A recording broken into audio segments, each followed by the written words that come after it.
All right, welcome back to the most important podcast in the world. I'm your host, Reese Wood.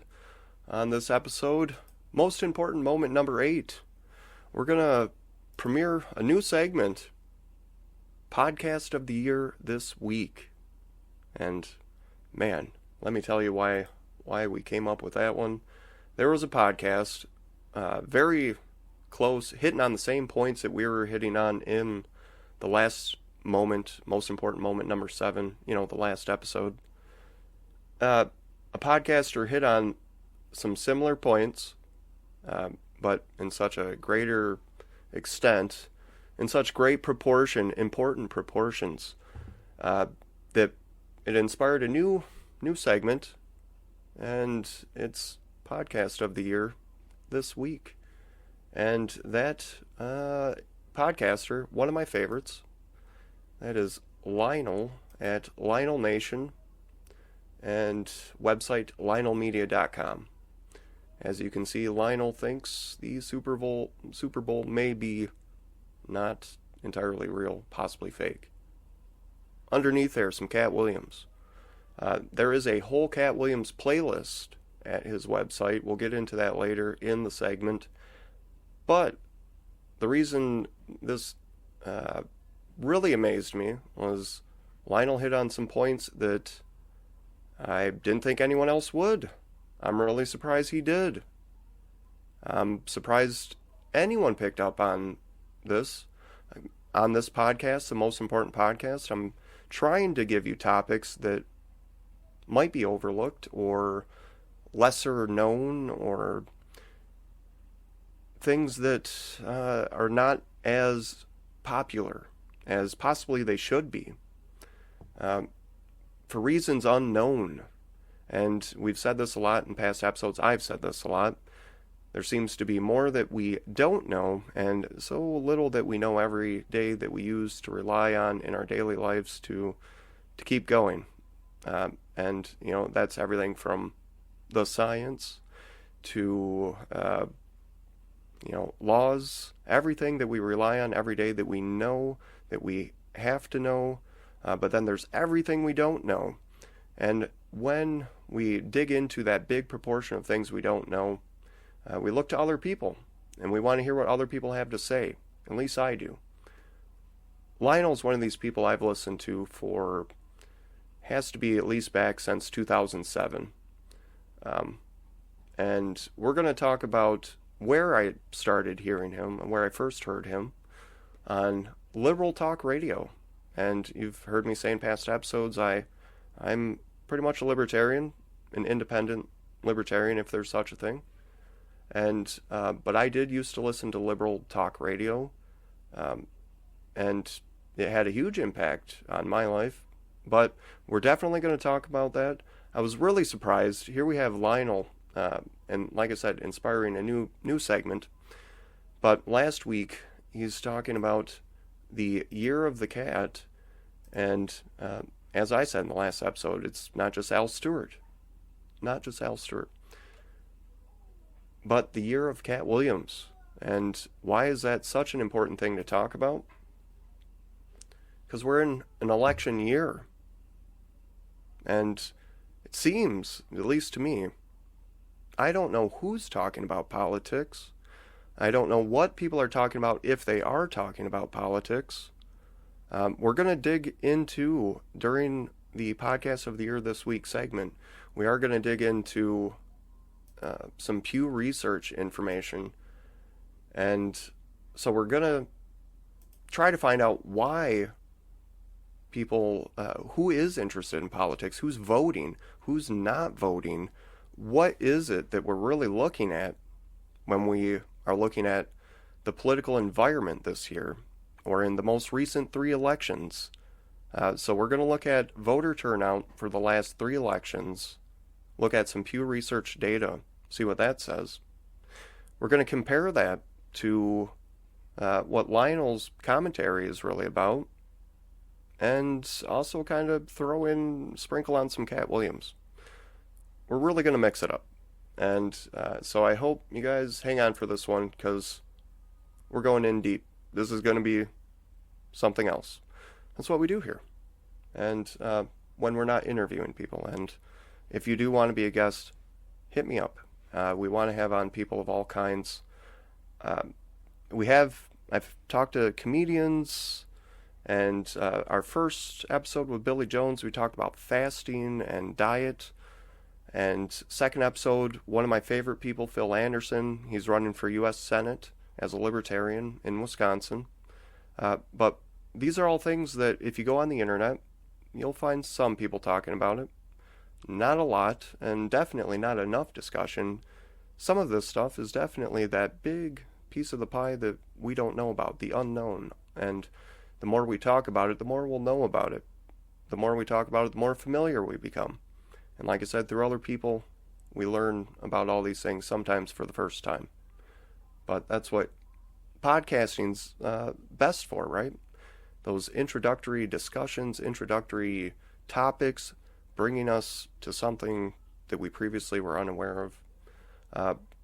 So let's get back on track here. Before we get to Lionel's segment and all that, and before we get to Air America Radio, we're going to talk about the last episode because, man, last episode, we were talking about Katt Williams as a philosopher, right? And what does that mean? Katt Williams, a philosopher. He's a comedian, a stand-up comedian. Well, I made the connection here. We showed, what was it? We had the clip from Mel Brooks' History of the World, Part 1. There is a new series out on Hulu.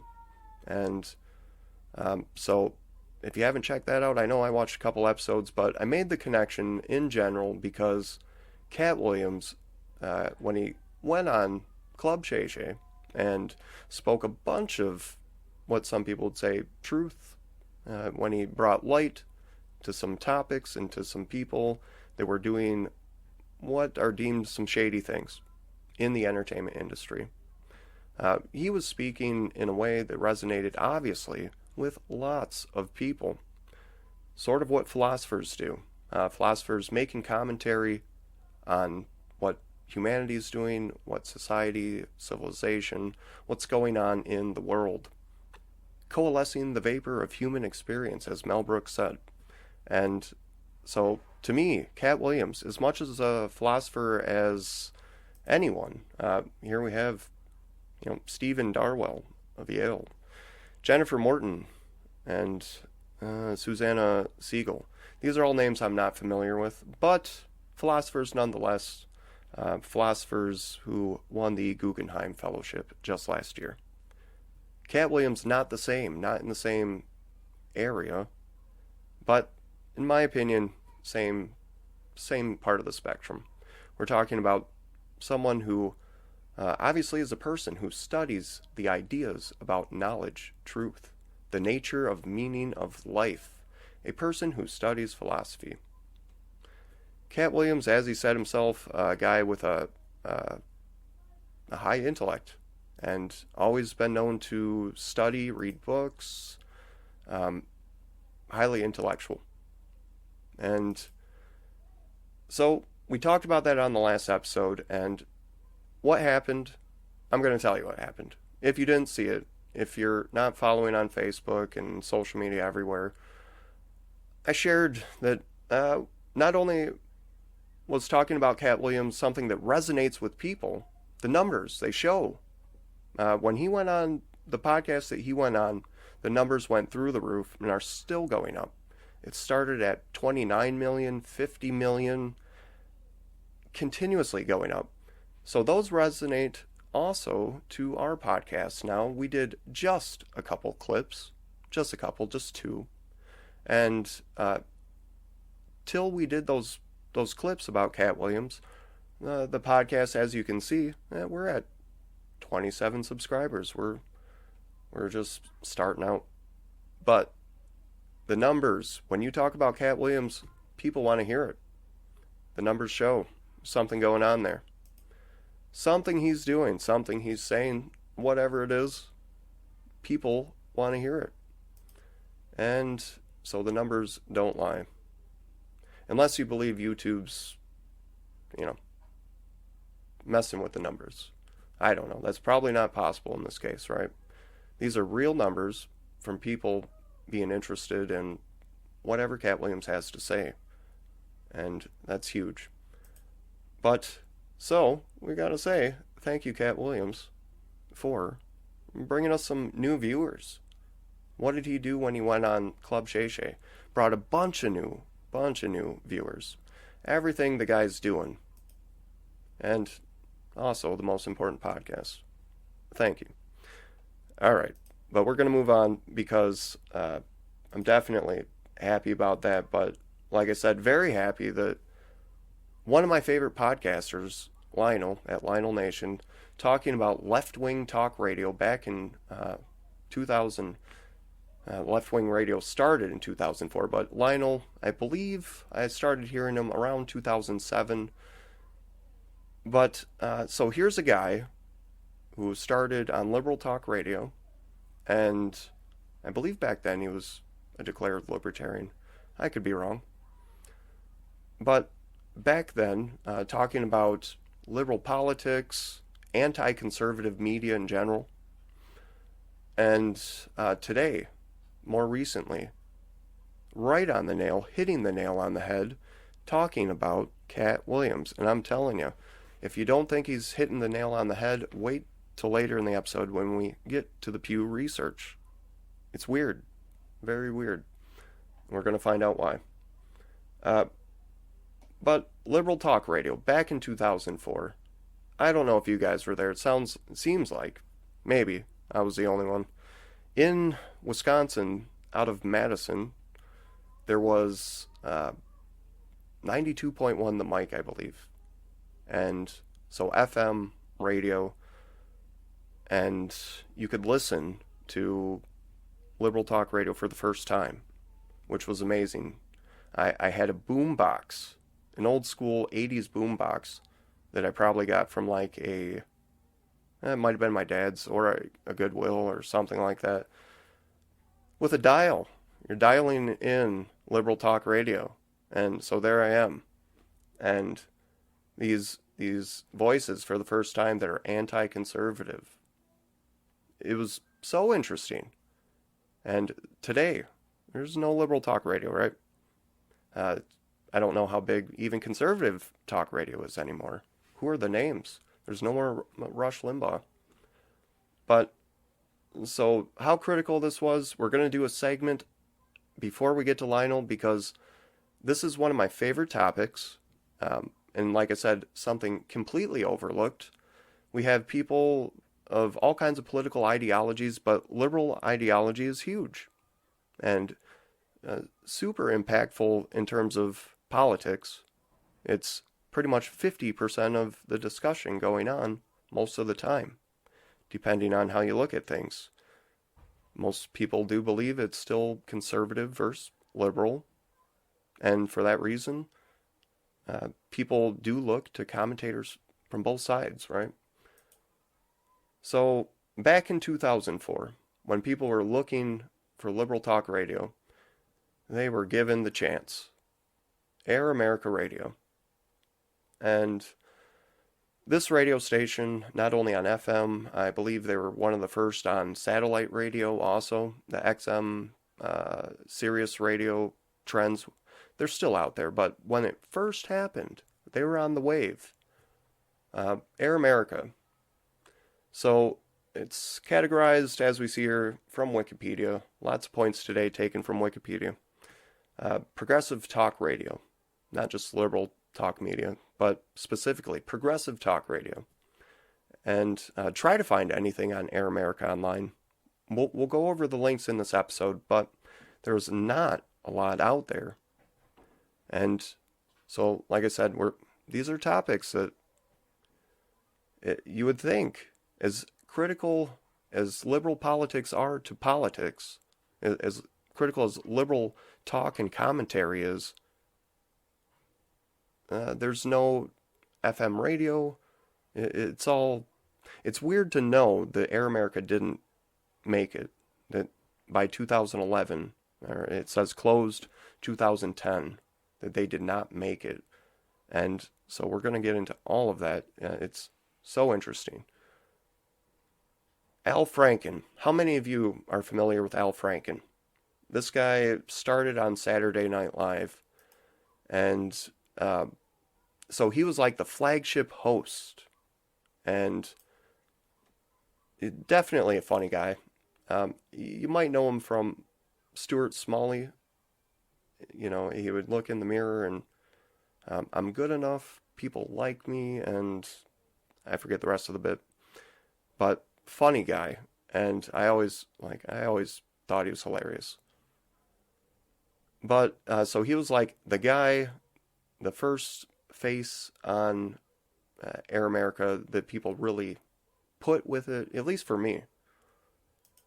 But so here we have Ronald Reagan Jr., Ron Reagan Jr., son of President Ron Reagan, also a host.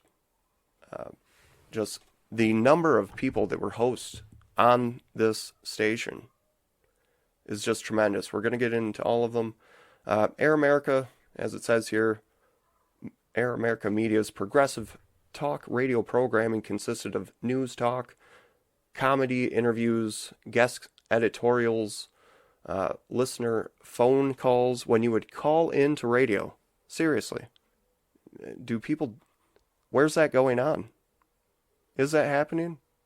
I know here in Wisconsin we'll have like NPR and some local talk stations. But just think about this. Before the 2000s, into the 2000s, calling in on a radio station is still a huge thing.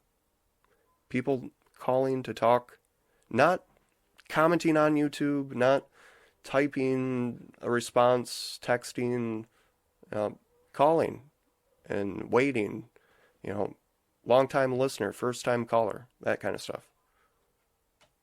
But, so Air America, kicking off in 2004. All kinds of shows, like I said, Rachel Maddow, a huge name out there, still with MSNBC, with the Rachel Maddow Show. They had Montel Across America, Montel Williams. Who didn't know who Montel Williams was? Let's see here. One of my favorites, who I highly disagree with to this day, Sam Seder. And he's going to be featured in a different episode. We're going to get to him. But so many people. Let's get into the list here. Al Franken, like I said, the flagship guy, still podcasting. He went to Air America. He was there for, I believe, about 3, maybe 4 years before he decided to run for U.S. Senate in Minnesota. He ended up winning. And if you don't know how that went, he's no longer in there. He did end up resigning. Things didn't pan out. But Al Franken has always been an active guy. Like I said, longtime writer for SNL. Here we have Lies and the Lying Liars That Tell Them. One of my favorites. I read that in high school, and it changed my mind. I had to ask myself, who are these people that Al Franken, this guy that I just thought was a funny guy, who are these people he's talking about? At the time, being, 17 maybe, I had no idea about political TV, political media, all the names, Rush Limbaugh. Here's Al Franken giving me the introduction from a liberal perspective. That was my introduction. If you haven't checked out Lies and the Lying Liars Who Tell Them, definitely worth checking out. But, like I said, he went on to Senate. Things didn't pan out. He's back to podcasting with the Al Franken podcast. Sometimes I feel like, and I may do this, who knows, doing a podcast called Al Franken Has a Podcast. Because sometimes he had some controversy. That's why he had to resign. Sometimes it seems like it would be a good idea to do a podcast about somebody who's doing a podcast. Maybe should have thought about not doing a podcast. I could be wrong. Either way, Al Franken's still trucking it out there. And Mike Malloy, one of the big names from Air America. When we talk about flagship for Air America, he was the guy who started the initial fundraising, as far as I know, who got people together and said, we need a liberal outlet, a real liberal radio station. And so he put everything in motion. From what I've read, like I said, there's not a lot online, but check out the Wikipedia. Mike Malloy did the Mike Malloy Show, and definitely he was a guy I know. I would hear him later hours on FM radio, but also one of the first people let go when the station was on its way out. One of the first people let go, and Mike Malloy was not happy about that. I remember listening at the time. He actually did a guest spot on Randi Rhodes' show. She allowed him to guest host because he had not been given an opportunity to finish out his show.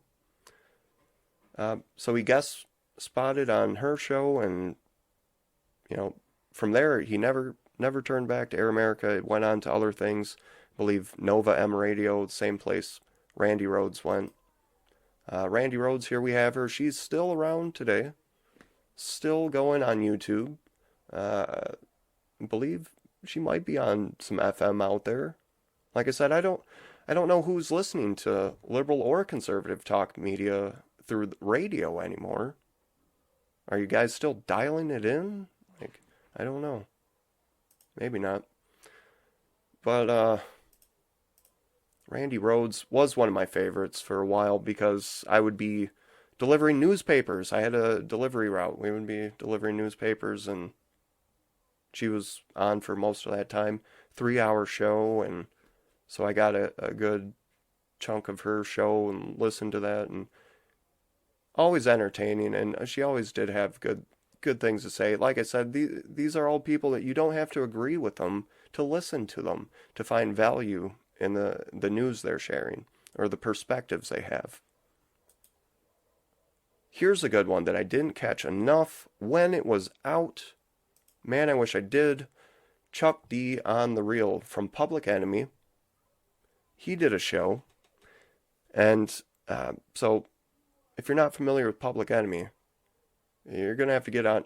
Check the video out here. Definitely look up Public Enemy. But Chuck D did a show for a while. And just amazing.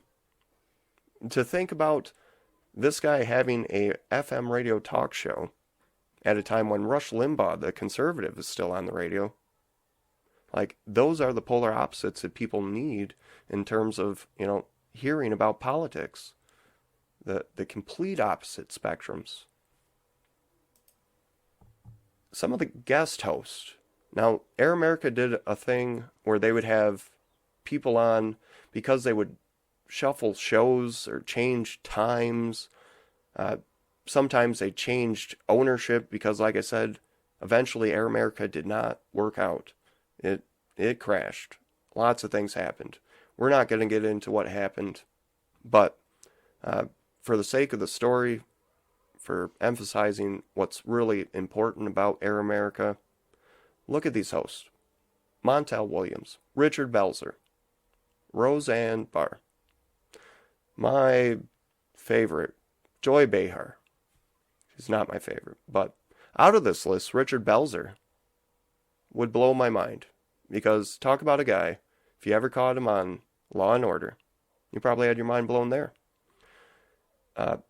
Just a smart guy, and was really in tune with things going on. Roseanne, obviously, she got canceled. She's coming back. I think she's worth giving a listen. She says a lot of things that I think are still controversial, but you got to give, like I said, people who you disagree with a chance. And obviously there are things that people say that go too far and can be damaging to what the general public perception and beliefs are. Words do have an impact. So if you say something racial, like Roseanne was accused of, there's going to be lots of repercussions. But if you listen to her, if you think she was guilty of what she did, like I said, try to listen to somebody you disagree with. Go back to one of her last episodes that she's doing currently. See what she's talking about. See if she's everything you thought she was. Because it's definitely worth it. That's what I'm saying about podcasting and the world of information that we're currently living in. So interesting because you got these people that you agree with out in the world, and you can learn everything you want from them. But when you learn from somebody who's got a perspective you know you don't agree with, there's so much more there. And moving on here, Jerry Springer. This station, Air America, didn't make it. Okay? But they had Jerry Springer. One of the most successful shows in TV history, right? So controversial. But I can tell you, when I listened to Jerry Springer on radio, it was like listening to the last, you know, he would do the closing segment on the show. That's what his radio show was like. It wasn't like the first 55 minutes or the first hour of the show. It was like that closing segment where he had so much productive positive things to say to tie people together, uplifting stuff. Usually that's how he would close. So, but Jerry Springer, Air America. Look at this list. Ed Schultz. All right, there I am with Ed Schultz at a Bernie Sanders event in Janesville, Wisconsin, probably 2016, maybe late 2015, and so lucky to get that picture with Ed. But here I am, back then, not a Democrat, not a liberal in any sense, but totally appreciated who this guy was. And we were at a Bernie Sanders event, who Bernie Sanders, also, I'm not a huge fan of, but in terms of politics, he definitely inserts a different discussion. And so we're at this event, it's at a union hall. I'm not a big union person, not that it matters, but I can appreciate everything going on at this event and get to bump into this guy for a picture, and just awesome. Ed Schultz, if you were like a football person and you watch a lot of football and sports, but politics isn't your thing, Ed Schultz probably would have been your guy. He was a former football type guy. I believe that's what he did before coming to radio. But his commentary, it's hard to describe. I always thought it was, like everyone else on Air America, it was worth hearing. But what was really cool about Ed Schultz is he was kind of part of, not necessarily Air America, but what we see here, Sirius Left, or I believe it was called Democracy Media. So he had a deal with Sirius XM station. There's the old XM radio. Man, I don't know if anybody else had one of those, but the Delphi SA 10276 Rode XT probably had 2 of those. I know we upgraded to the model right after it, but you would dock it on a chargeable thing, and so kind of like a remote radio, terrestrial satellite radio for your car, and I'm sure there's people still doing that. Kind of like you put the, how you put the cassette in the cassette player, but it's got a headphone jack, so you got your MP3 player in your cassette deck now, or CD player, kind of like that. But weird times compared to now, because now you get in your car, if it's from the last 10 years, it might have satellite radio installed into it. You don't got to do one of those things no more. Oh man. If you missed Air America, you missed Ron Kuby on the radio. Lawyer. Civil rights lawyer. That's probably a bad way to describe him. If anyone who's a lawyer is listening to this, they're going to, Reese, you described him all wrong. But where is Ron Kuby big from? The Big Lebowski. If you have ever watched The Big Lebowski, there is a scene where Big Lebowski himself gets pulled into the police department, and he says he's requesting an attorney, a Mr. Ron Kuby. Ron Kuby, such a cool guy, and one of my favorite shows. It did not last very long, on Air America at least, but as we see here, Ron had a history on FM radio and with Curtis Silva, who is a different character himself. If you're unfamiliar with him, check him out. Please look him up. These are all critical names in, I would say, liberal history, liberal and political history, but overlooked by, I think, a lot of people. Like I said, Air America in general. I feel like I'm the only one who ever remembers this one, but so Ron Kuby was the protege, or the guy who studied under William Kunstler, another very big name lawyer. Like I said, if you're interested in law, look up Ron Kuby. That's all I'm going to say. We're going to move on. Thom Hartmann. Thom Hartmann. You know what's cool about Thom Hartmann? I disagree with everything he says. But Thom Hartmann did a thing. And let's see if I can pull it up here. I probably can't. I'll have to insert it into the... And here it is. The Thom Hartmann Program, Mornings with Reese Wood. So, Thom Hartmann did a little audio bit for our community radio station, WADR 103.5 FM in Janesville, back in, I think, 2016, to help raise funds for a community radio station, promoting the morning show I was doing at that time. But like I said, I never have strongly agreed with Thom Hartmann. This guy would end his show by saying, "Democracy is not a spectator sport. Tag, you're it." And I never could understand how he could say that, because it didn't seem genuine.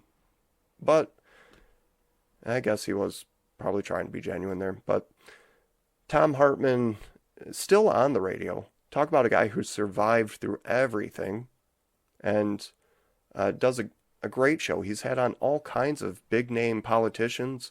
One of the segments I did really like was with Bernie Sanders when he was a senator. It would be Brunch with Bernie. Not lunch, brunch with Bernie. And so he would have Mark Pocan from Wisconsin on. If you guys are unfamiliar, Mark Pocan, congressman from Wisconsin. So Thom Hartmann having actual commentators on his show with actual political experience and of the liberal persuasion, but worth hearing. People we disagree with and we still got to hear from. And so definitely I miss how Thom Hartmann would be in the middle of the day and after an early morning drive time show on Air America before the late evening drive time again. But Rachel Maddow, like I said, she is still out there, still trucking in MSNBC world. Always liked her commentary. Can't say much agreement, but not important. Why do I emphasize I didn't agree with her? Because it's important to emphasize that we have to listen to these people. Because if we're right about everything, something's got to be wrong. If you're right about everything, check yourself. Go check in the mirror or something, because that's what I do. Do some sprucing. Stephanie Miller. Okay, so if you're like a Family Guy fan, that kind of humor, the Seth MacFarlane humor, you would love the Stephanie Miller Show. It sounds just like that. The Stephanie Miller Show.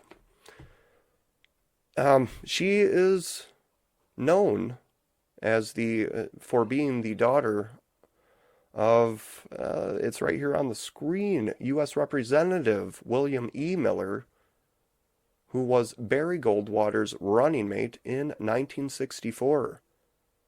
Barry Goldwater, one of those big names who was kind of a fringe Republican for back then, if you're unfamiliar. But very interesting, right? We have a guy who ran for VP with Barry Goldwater, was also a U.S. Representative, and his daughter here today doing commentary on political liberal talk radio. Somebody with insight, somebody who has at least, she comes from a family where she probably does have some genuine good takes on politics. Also, kind of funny. Not my kind of humor. Not my favorite, but... Alright, so we're getting into the meat of everything here, that, at least for me, because one of my favorites is Sam Seder. Like I said, he was co-host on Ring of Fire, a show hosted by Mike Papantonio, Farron Cousins, and Sam Seder, but also this guy up in the other side, Robert Kennedy Jr., currently running for president. And so think about this, people. A guy who's running for president was on FM radio. You could dial him in and listen to him talk about liberal commentary. And today, you'll see him on every podcast out there. Just look up how many podcasts he's been. Just do a YouTube search or Google. The guy's all over.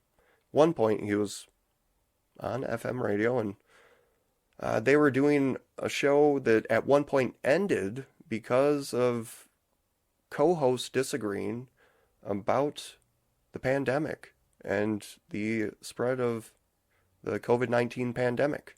So that's when the show kind of...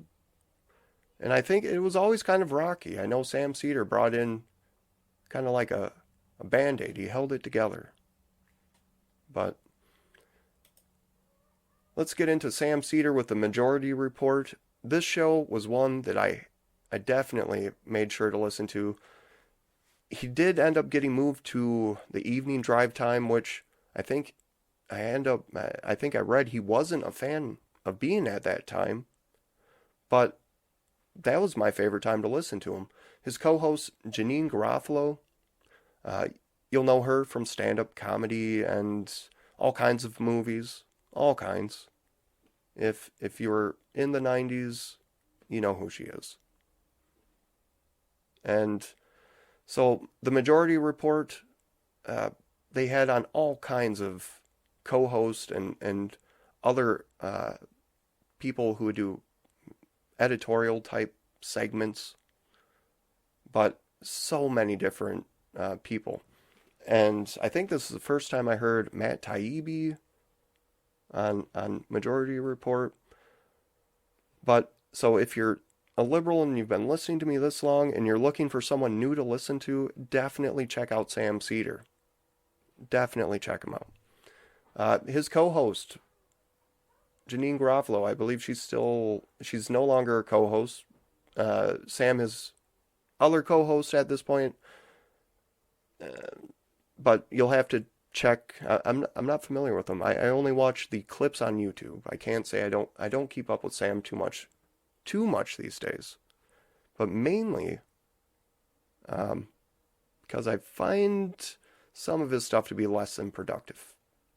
Sometimes. That's just me. Down here, let's go back. Break Room Live down there. He did a show with a guy called Marc Maron, who he's doing a thing these days, a little thing, called WTF, the podcast. But they did a show called Break Room Live. Now, Break Room Live was cutting edge. It was a show that was not on FM radio. It was not technically Air America. It was a show that they did in the Air America studios and broadcast out to the web. Basically, they would bring on guests through chats and a thing called Ustream, which we'll get into here. Marc Maron himself. I said this in our episode with Bill, but my username, when I used to join Break Room Live, was WTF. That's I didn't go by Reese Wood. Back then, I didn't want anyone to know the secret, the magic of Reese Wood. How else can I say it? So I went by username WTF. And this obviously at least a year before he started the podcast. So I always thought that was cool. I hope that I did make him laugh a couple times. I hope there was some inspiration there, but I'm always open to the idea that possibly he was just using a popular term. That's possible. I remember he did like a contest with his mustache. He was like, listeners had to tell him which mustache was the best one for him. And I think he settled on the Zappa one, which was a good choice. But you see in this picture here, he's full beard and not doing the Zappa thing. But Marc Maron's still out there. He's interviewed everyone from Robin Williams to, I'm only going to say that name because that name is huge itself, Barack Obama. I'll throw that in there. He has interviewed everyone, at least in terms of big name entertainment, celebrity, politics, the entertainment world. But here he is, Break Room Live, John Mayer. Check out John Mayer down there on Ustream. Back in the day. So Ustream was a thing created by IBM. I did not know this, but IBM created or acquired Ustream at one point. And so Ustream, before YouTube, remember YouTube, was not around in the early 2000s. Ustream brought people video with a chat box next to it, so you could live stream video if you had the equipment, and viewers could chat next to you and ask you questions or tell you how much you smell or something like that. But Ustream definitely kind of, you're getting that kind of thing on with StreamYard or YouTube. There's all kinds of platforms that do stuff like that now. But back then, in the mid to late 2000s, very cutting edge. Like I said, they were doing this show, Break Room Live, not on radio, not on the internet, well, on the internet, but not with an official audience that was something that people thought was sellable at the time. No one would say, well, you can get a bunch of viewers and a viewership from video streaming. I mean, it was a risk. They definitely took one back then. And so they would transfer from the FM and the online radio and tell listeners to listen afterwards, which was really cool. So let's get on to the best part here. The Lionel show. This guy. Okay, so we have him up here interviewing Mai Pang, one of the people that John Lennon had a relationship with. On the Lionel show, on Air America, it was, I can't describe it. I'm going to try to. Always fun. This show also had a Ustream chat. I don't know if Lionel was ever in it himself. I know he had some guys, engineers in the studio that would be in the chat or chatting with people in the chat. But this show, so cool. It's hard to say that he was conspiratorial back then. He definitely dabbled into topics that were of conspiracy nature. He wasn't afraid to talk about JFK or, like I said, John Lennon, having Mai Pang on. But Lionel, I believe back then, was identifying somewhat as a libertarian, which is weird for people of the liberal persuasion, because most liberals I know are not a big fan of libertarians. Now, I'm lucky. I do know some liberals who think there is a future with libertarians. To them, I thank you.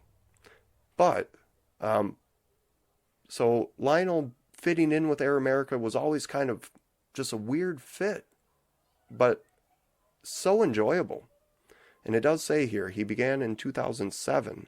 I believe he replaced Sam Seder. Sam Seder, probably not happy about that.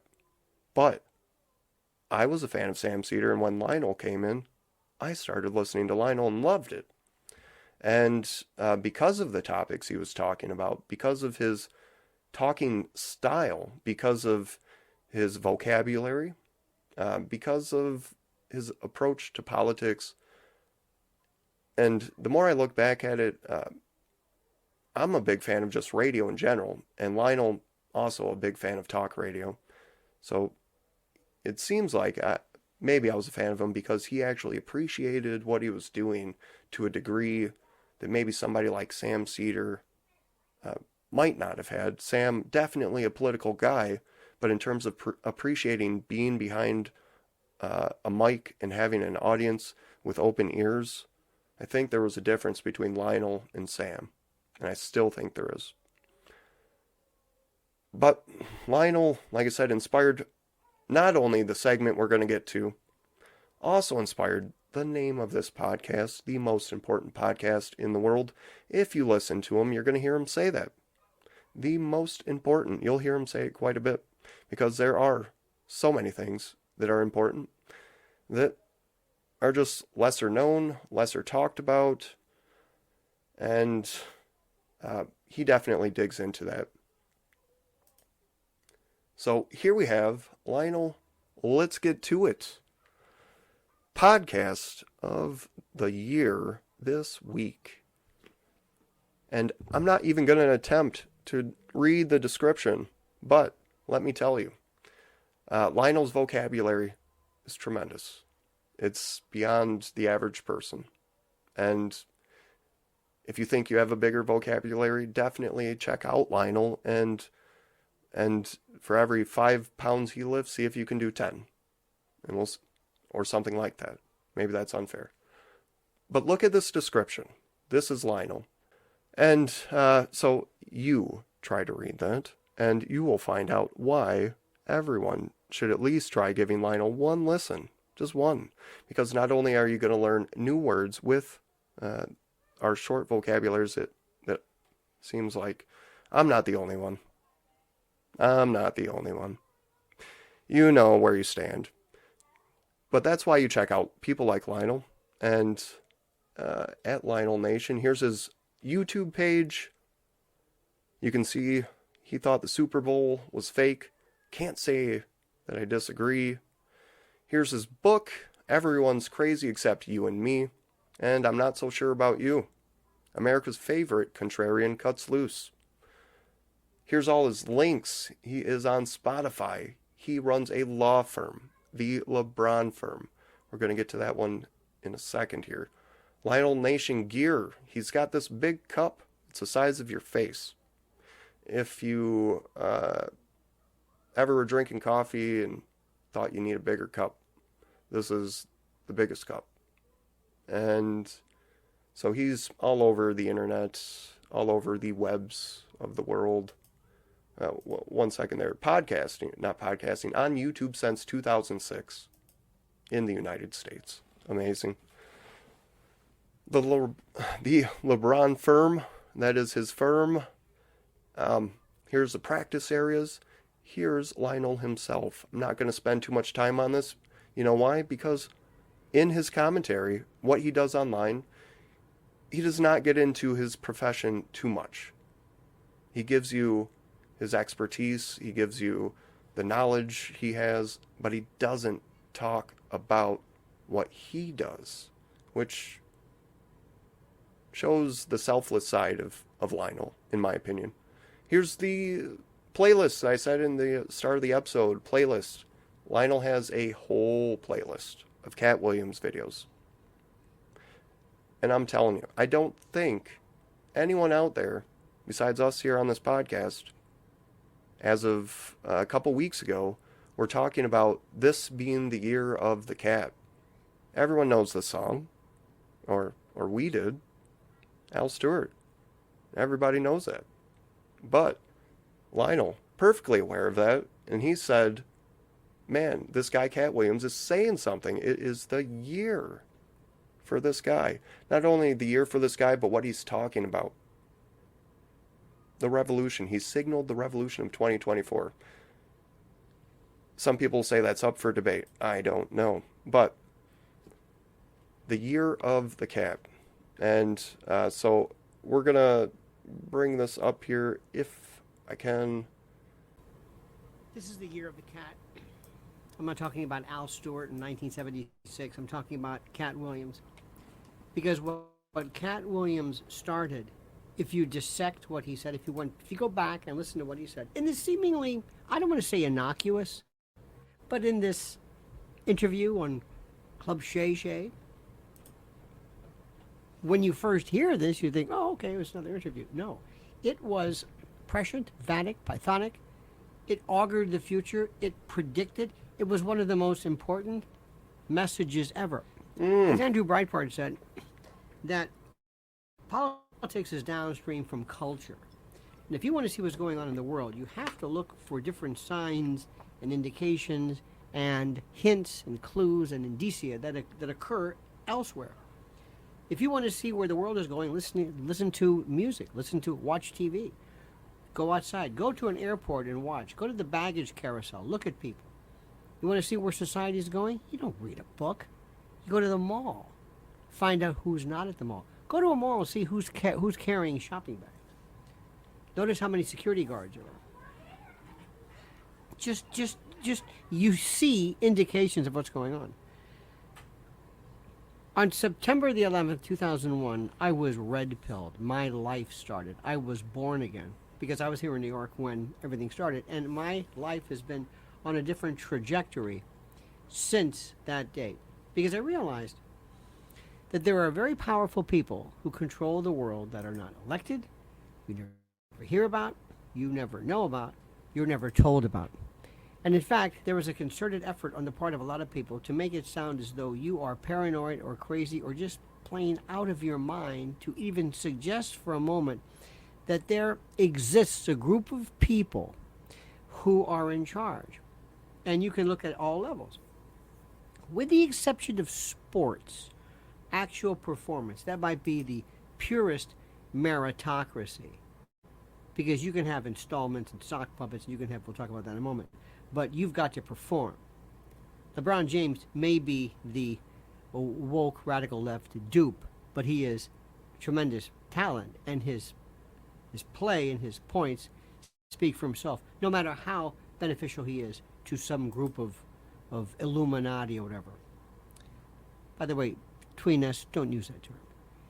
It signals to people that you're crazy. Certain words you don't use. Chemtrails, say geoengineering. Illuminati, Weishaupt, no.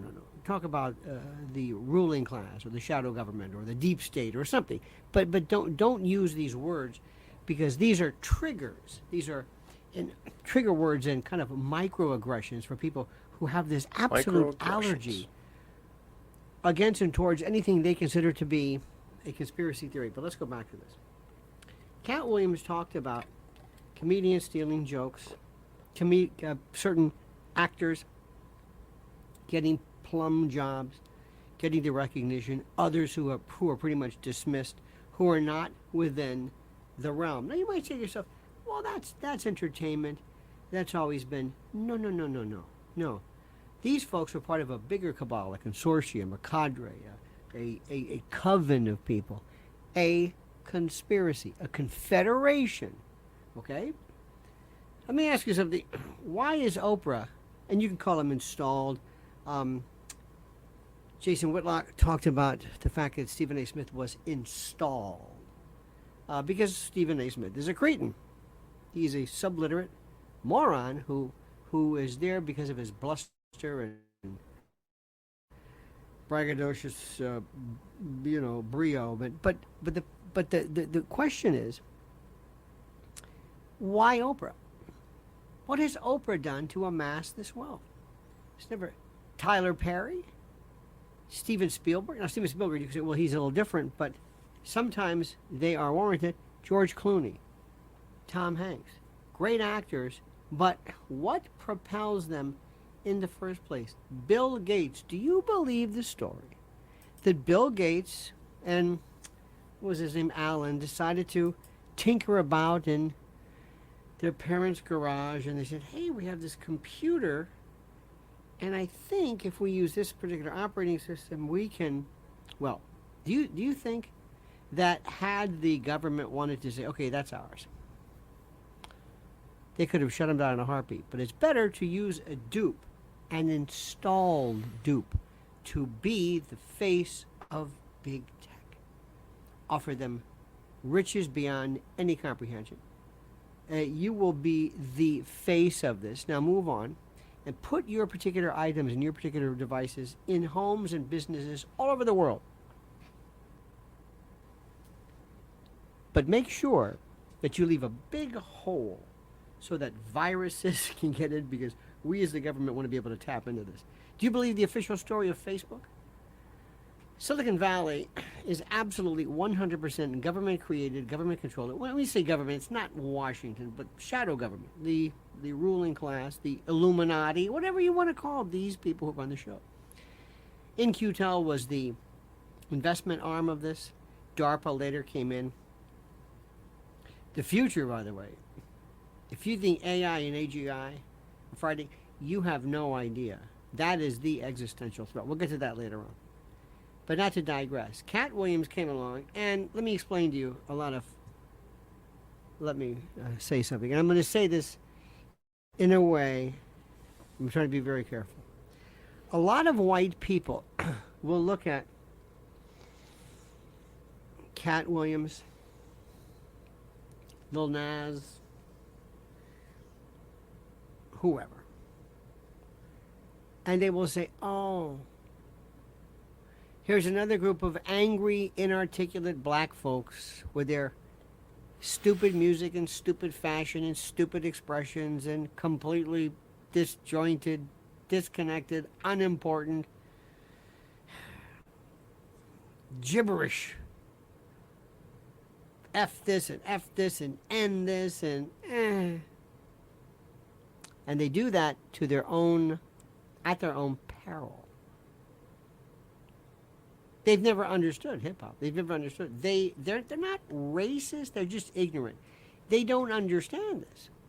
When I talk about Katt Williams, they look at this and they go, this guy's got kind of like a leopard printed do-rag and a lot of gold and rings. What do you... And you know, Shannon Sharp has an interesting delivery, a patois. Stephen Smith and others. You will hear kind of sometimes, I call it urban, particular style. And a lot of white folks feel, and it's not because they're not racist, they just don't know. They have no conversance. The black community has always been over there, and it's kind of like an infantilized, you know, they whatever it is. American Bandstand, Soul Train. That's nice. You know, Life Magazine, Jet. Remember Jet was a... If I had to invest in a part of culture, I would be investing in everything black, African American. It might be too late. He might be, like, you call it chasing the stock, but you might be a little bit late. But what is happening in terms of the world of rap, hip hop, I guess hip hop, and I don't even know if we call it rap anymore. And again, this is not. I don't understand the interstitial aspect of it, but I understand the big picture. That's where I put my money. And by the way, the three areas that are completely just ignored by Trump and the Republicans are blacks, Latinos, and LG, gay and lesbian. Nobody even talks about lesbian anymore. It's all T.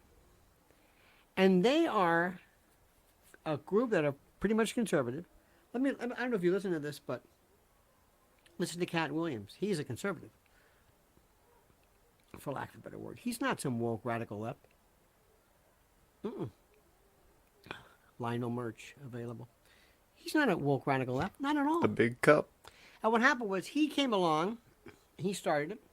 Aaron Rodgers and Jimmy Kimmel, another installed sock puppet, part of the chosen few who was put into this creation by virtue of this. And then Aaron Rodgers, and then this latest with Jason Whitlock, which kind of sort of came about. Jason Whitlock, who is the ostensible. There's always been this cottage industry called the black conservative. It goes back to Armstrong Williams and Ken Hamlin and J.C. What was his name? J.C. what? Versus J.C. Dykes, who I think was the manager of the Infernos in the 60s in the NWA. But I digress. There's a pocket of folks who they used to be called conservatives, but they're not. And they are a group of people that have been highlighted and showcased by Katt Williams. And you can dismiss him and his message at your peril. Believe me when I'm saying that. Now, do me a great friend, dear friend. Do me a great friend, dear friend. I don't know what that means. Do me a great favor, dear friend. First of all, have a great and glorious day. Thank you so much for watching. Please subscribe to the channel. Hit that little bell so you're notified of live streams, the new videos. And also, why not? Comment with your wisdom. Comment as you see fit. It's a good idea. All right. So that is one out of, like I said, a whole playlist that Lionel has done. I think that was like one of the first ones he did with regard to Katt Williams. And so there's probably all kinds of things in there. You're probably wondering, well, yeah, Katt Williams was talking. So you're probably thinking that's just like all conspiracy talk. But no, obviously if everyone's viewing it and the people that he's talking about, you know, we've seen there are some people, I think, for what Katt Williams said, I think there was Kevin Hart said something back, maybe what was it, Cedric the Entertainer tried to do a video response. Some of the people tried to respond, but no one's saying Katt Williams is wrong, and everyone's saying that everyone notices, and that's about something that is conspiratorial. The idea that in the entertainment industry you have industry plants, people who are maybe there for reasons that are less than genuine. And for that reason, they control the industry.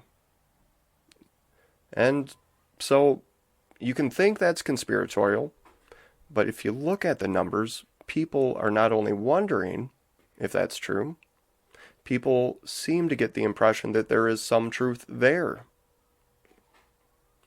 And very important, very important. We're going to go so deep here that I hope you brought your scuba gear, because I know we're an hour in here, but Katt Williams, Lionel, Pew Research, we're going to mix it all together and see what happens, because to me this is interesting. What's not interesting is what we have coming up, what we know is coming up for this next election. These are the two guys, right? I mean, maybe it won't be Joe Biden, maybe it won't be Trump, maybe it'll be two people very close to them, very similar to them. But if you're like me, you've been looking at this election like they're going to give us the same one again. We're doing this again, part 2, 2024 edition, Trump versus Biden. Maybe not. Maybe not. I don't know. But if we look at the numbers and voter turnout, 2018 to 2022. Now, if you've been listening to this podcast, you've heard me talk about it. I ran in 2018 for state assembly in Wisconsin as a libertarian and did okay. I got about 3,000 plus votes. And obviously I didn't win, but I'm proud of the votes we brought in. We only raised like less than $800 against a Democrat who had, it was exceeding $30,000. So, but not only did he win, he went on to higher office and still there today. But his claim to fame is he beat a libertarian who had $800. And that was 2018, one of the highest turnout years ever in electoral history. And what Pew Research says is that the last 3 elections have been the highest turnout ever in the nation's history. The 2018 election, 49% turnout, had the highest rate for a midterm since 1914. Even the 2022 election's turnout, with a slightly lower rate of 46%, exceeded that of all midterm elections since 1970. And I blew it up here so we could look a little closer. Most Americans not consistent voters. And you will hear Lionel talk about this in some of his other commentary, some of his other videos, that, myself included, I'm throwing myself out there first. Who knows what's going on in the political world? What's going on? Who are the names? Who are your representatives? Who's the candidates in this election coming up this year? Did you know they're not on the ballot yet? Did you know there's a process to the whole thing? I know I didn't, and at some point, when I became a candidate, it was learning from firsthand experience. Here are the steps. Here's how an election goes. But we see why, for me, why it was such an eye-opener, because most Americans are not even consistent voters. Not even. That's a bummer, right? What's wrong with 49%? That should be the question. Have you ever done 49% of anything and felt accomplished? We're talking 2 plus 2 and other simple equations now. And that's just my way of saying the rest of these numbers, the rest of the stats that we're going to look at, we're going to go through them kind of quick here, but all of these numbers are as simple as 2 plus 2. They add up to everything that we should know. That very few people vote, they don't vote consistently. The people that do vote, well, let's talk about them. The racial divide in 2022. Some people would say that's important, especially if we're talking about someone like Katt Williams resonating with people. Obviously, Lionel said there's a lot that people overlook when it comes to the black voters, or to the black vote, and to other ethnicities. And it seems like conservatives have no pulse, no finger on that pulse of what's going on with those other ethnicities. Even though they are a big block of voting population. Not only that, the non-voters, man, look at the number of the people they said are consistent, and then remember, 51% is kind of one of the 50 to 51%. That's what we're looking at in terms of eligible voters who don't vote.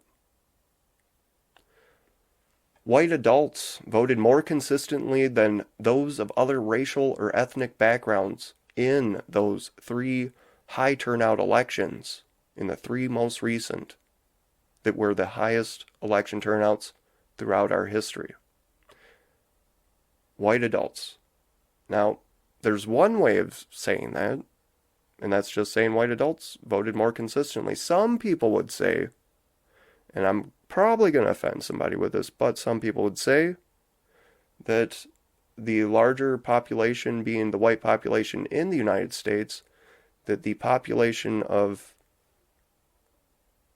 political privilege is the population showing up to vote consistently.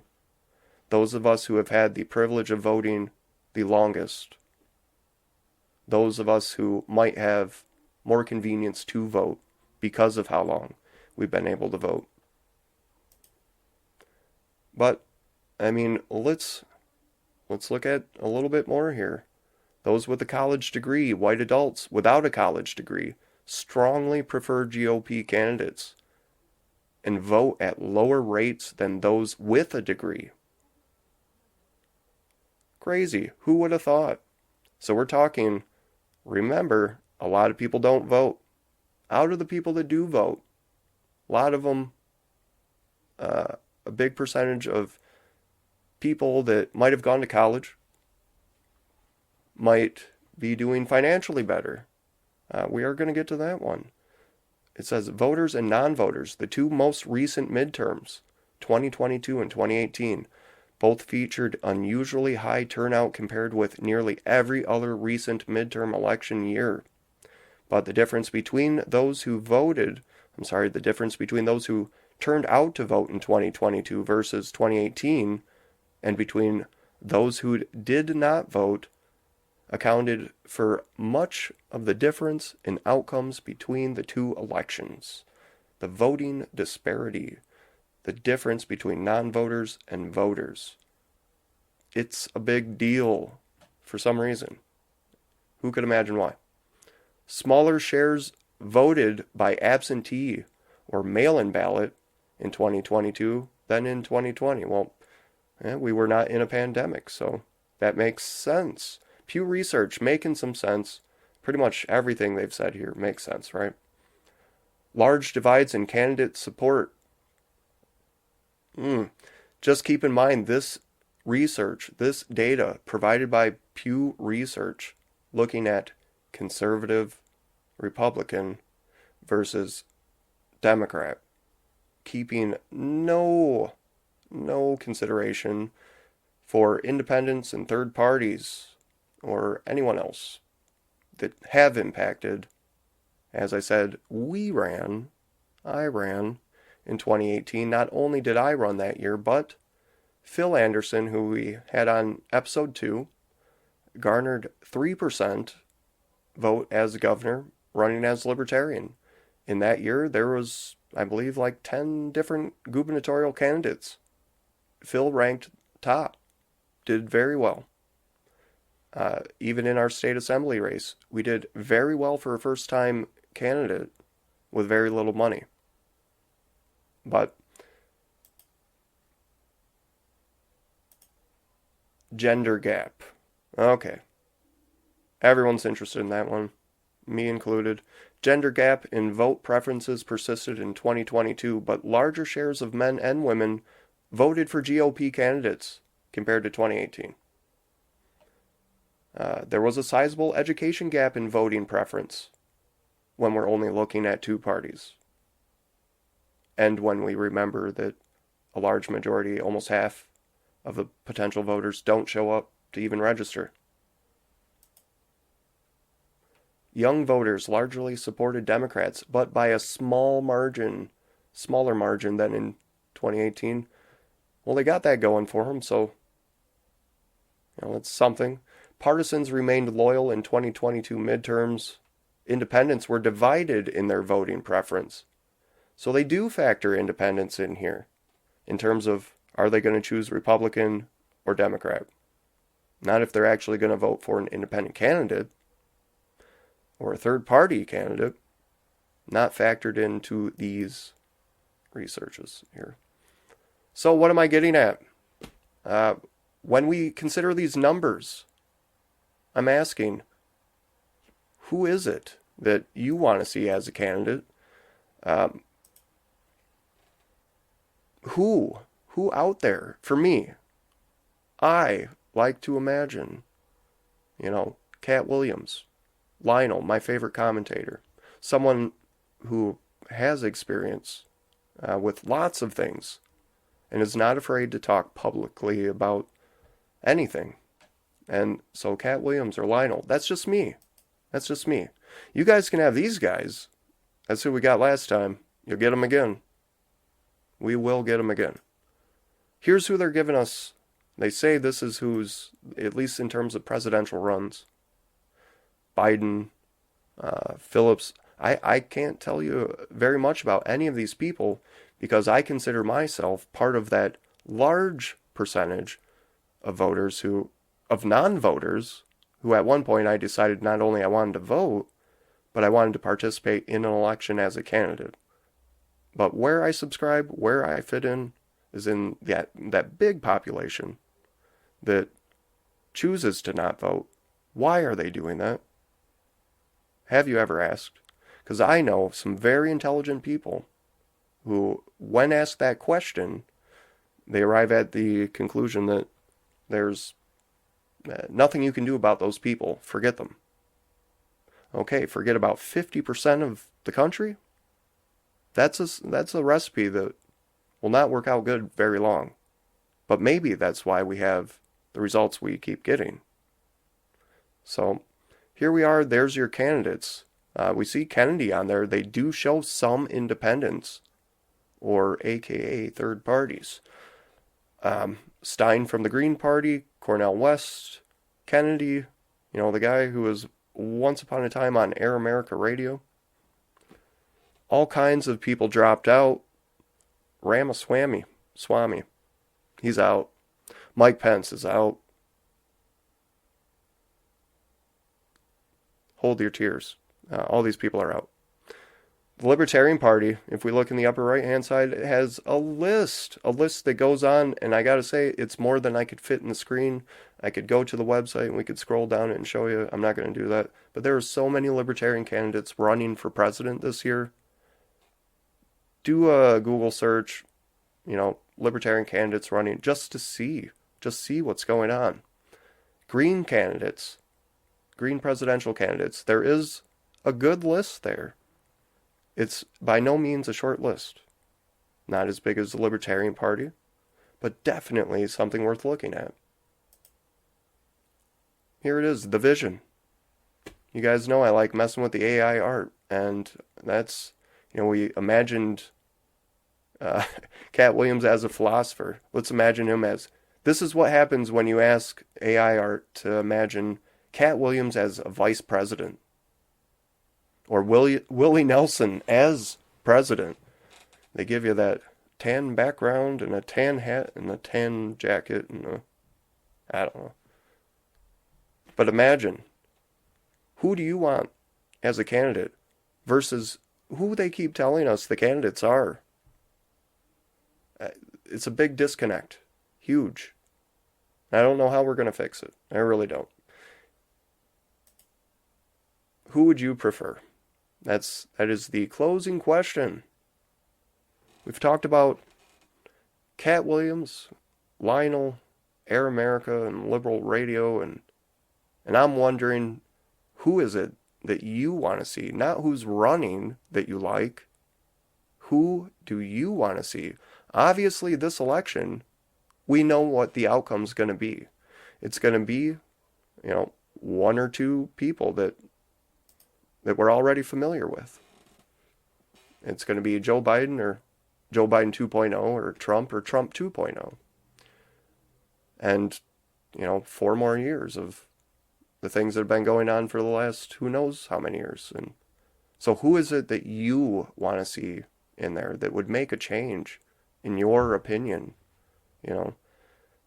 We are in this presidential election year, and I'm not the only one saying this. It feels like no one is ready to talk about politics, let alone caring about who the candidates are. No one. And that is a trend that they're not keeping stats on. All you're going to see is how many non-voters there are after the next election. And they're going to emphasize all the people that did vote, which is a smaller number of the people that didn't vote. We're again weighing what we know against what we don't know, and just saying what we don't know doesn't matter. But not on this podcast. That is not the way we prefer to do things. So we're going to wrap it up. We've been going, a little bit here. This is the longest, most important moment. More than a moment. Maybe that's what we'll call these from now on when they go on more than 10 minutes. More than a moment. But if you want to be a guest, if you want to talk about some of the things we talked about today, or if you want to talk about anything else, anything in the world, message me, Reese@mostimportantpodcast.com. Comment anywhere you see this video, YouTube, the interwebs in general. And let me know what you think. I want to know who you would prefer. What do you think about Katt Williams and what he's been saying? Lionel. Is he too much of a conspiracist for you, or is he a spot-on commentator, or something in between? I'm interested.